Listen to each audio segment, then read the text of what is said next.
இன்னும் நீங்கள் நித்யாஸ் கிச்சன் சேனலை சப்ஸ்கிரைப் பண்ணலனா கீழே இருக்க ரெட் கலர் சப்ஸ்கிரைப் பட்டனை கிளிக் பண்ணிக்கோங்க.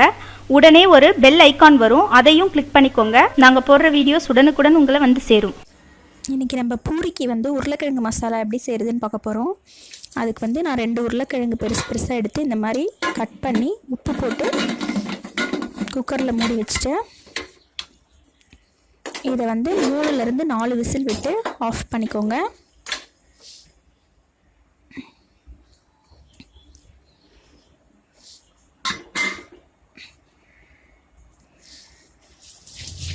வெந்ததுக்கப்புறம் அதை ஓப்பன் பண்ணிங்கன்னா இந்த மாதிரி நல்லா வெந்து வந்திருக்கும். அதை தண்ணியிலேருந்து எடுத்து ஒரு பாத்திரத்தில் ஆற விட்டுருங்க.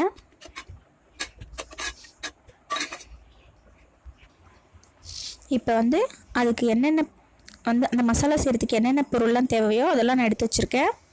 வெங்காயம் ஒரு 3லேருந்து 4 வெங்காயம் இந்த மாதிரி கட் பண்ணி வச்சுக்கணும். தக்காளி 1 நல்ல பழுத்த தக்காளி, ஒரு 4-5 பச்சை மிளகாய், பொட்டுக்கடலை மாவு ஒரு 2 டீஸ்பூன் எடுத்து வச்சுருக்கேன். கடுகு, கடலைப்பருப்பு, சோம்பு, மஞ்சள் தூள்,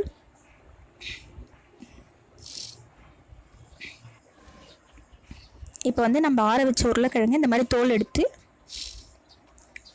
நல்லா மசிச்சு வச்சுக்கணும்.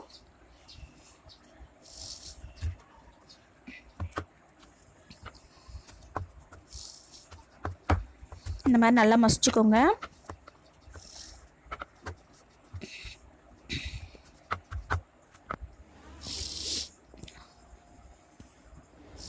அப்புறம் அடுப்பில் ஒரு வாணல் வச்சுக்கோங்க. வாணலில் நம்ம எடுத்து வச்சுருக்க வெங்காயம் வதங்குற அளவுக்கு ஆயிலை விட்டுக்கோங்க.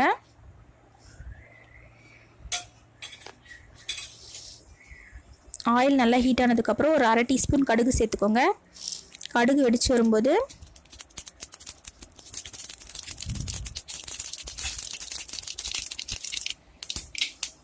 ஒரு 1/2 டீஸ்பூன் அளவுக்கு சோம்பு ஆட் பண்ணிக்கோங்க. சோம்பு போட்ட உடனேவே நம்ம கடலைப்பருப்பு ஒரு 2 டீஸ்பூன் அளவுக்கு எடுத்து வச்சுருக்கேன். அதை அதில் போட்டுக்கோங்க. கடலைப்பருப்பு ஃப்ரை ஆனதுக்கப்புறம் அதில் பூண்டு ஒரு முழு பூண்டை உரிச்சிட்டு இந்த மாதிரி நசுக்கி வச்சுக்கணும். அதை போட்டு நல்லா வதக்கிக்கோங்க. 2 உருளைக்கிழங்குக்கு நான் ஒரு பெரிய பூண்டு அளவு எடுத்து நசுக்கி வச்சுருங்க. பூண்டு வதங்கினதுக்கப்புறம் கட் பண்ணி வச்சுருக்க பச்சை மிளகாய் அதில் சேர்த்துக்கோங்க.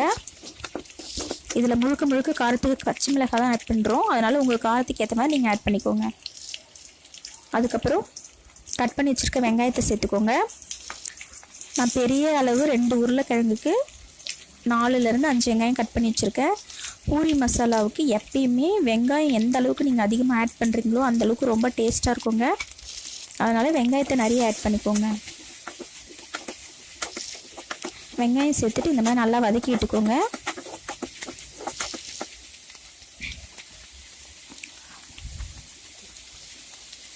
வெங்காயத்தை வதக்கும் போதே இந்த ரெசிபிக்கு எவ்வளோ அளவுக்கு உப்பு தேவையோ அதையும் அதில் ஆட் பண்ணிவிடுங்க.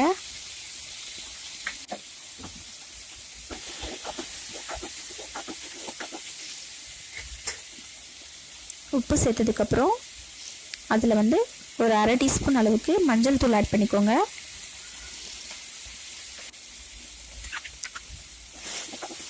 மஞ்சள் தூள் ஆட் பண்ணதுக்கப்புறம் நல்லா வதக்கி விட்டுக்கோங்க. பூண்டு, மஞ்சள் தூள் இதனோட பச்சை வாசனைலாம் போகிற அளவுக்கு நல்லா வதக்கிக்கோங்க.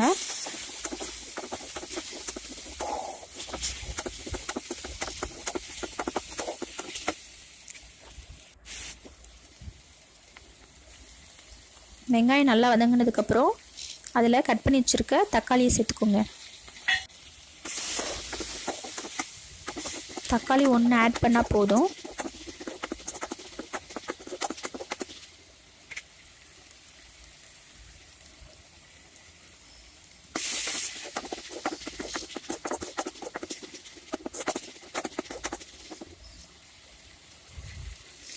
வெங்காயம் தக்காளியெல்லாம் நல்லா வதங்கினதுக்கப்புறம் நம்ம மசிச்சு வச்சுருக்கோம் இல்லைங்களா, அந்த உருளைக்கிழங்கு எடுத்து அதில் சேர்த்துக்கோங்க.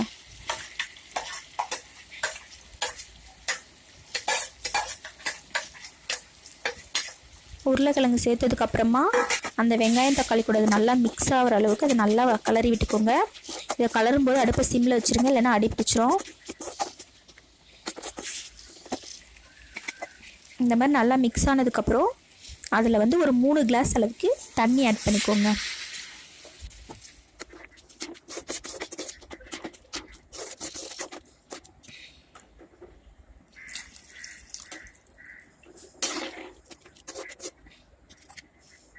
தண்ணி ஆட் பண்ணதுக்கப்புறம் அதை நல்லா கொதிக்க விடுங்க. அது கொதிச்சுட்டு இருக்க அந்த கேப்பில் வந்து நம்ம 2 டீஸ்பூன் அளவுக்கு பொட்டுக்கடலை மாவு எடுத்து வச்சுருக்கோம் இல்லைங்களா, அதை வந்து தண்ணி விட்டு இந்த மாதிரி நல்லா கரைச்சிக்கோங்க. அப்படியே நீங்கள் அதில் ஆட் பண்ணிங்கன்னா கட்டி கட்டியாக அங்கங்கே கட்டி கட்டியாக நிற்கும். அதனால் ஃபஸ்ட்டே இந்த மாதிரி தண்ணி விட்டு நல்லா கரைச்சி அந்த கொதிச்சுட்டு இருக்கிற கிரேவியில் அதை சேர்த்துருங்க. இந்த பொட்டுக்கடலை மாவு சேர்க்குறதால இந்த பூரி மசாலா ரொம்ப டேஸ்ட்டாக இருக்குங்க. அதே மாதிரி திக்னஸ் நல்லா கிடைக்கும். நீங்கள் நிறைய மாவு வந்து ஆட் பண்ணிட்டீங்கனாலும் பொட்டுக்கடலையோட ஃப்ளேவர் அதிகமாகிடும்.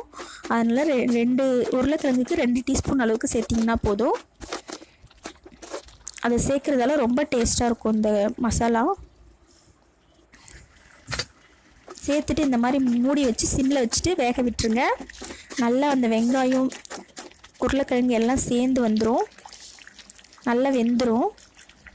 சிம்மில் வச்சு ஒரு 5 நிமிஷம் மூடி 5லேருந்து 10 நிமிஷம் மூடி வச்சு வேக விடுங்க. கடைசியாக கருவேப்பிலை கொத்தமல்லி எல்லாம் அதில் சேர்த்துக்கோங்க. கருவேப்பிலை கொத்தமல்லி சேர்த்ததுக்கப்புறம் நல்லா கலரி விட்டுட்டு அடுப்பை ஆஃப் பண்ணிடலாம். இப்போ நமக்கு டேஸ்டியான உருளைக்கிழங்கு மசாலா ரெடி ஆகிடுச்சு. இது பூரியோட ரொம்ப ரொம்ப டேஸ்ட்டாக இருக்கும். நீங்களும் வீட்டில் ட்ரை பண்ணி பார்த்துட்டு எப்படி இருந்துச்சுன்னு உங்கள் கமெண்ட் எங்களுக்கு சொல்லுங்கள்.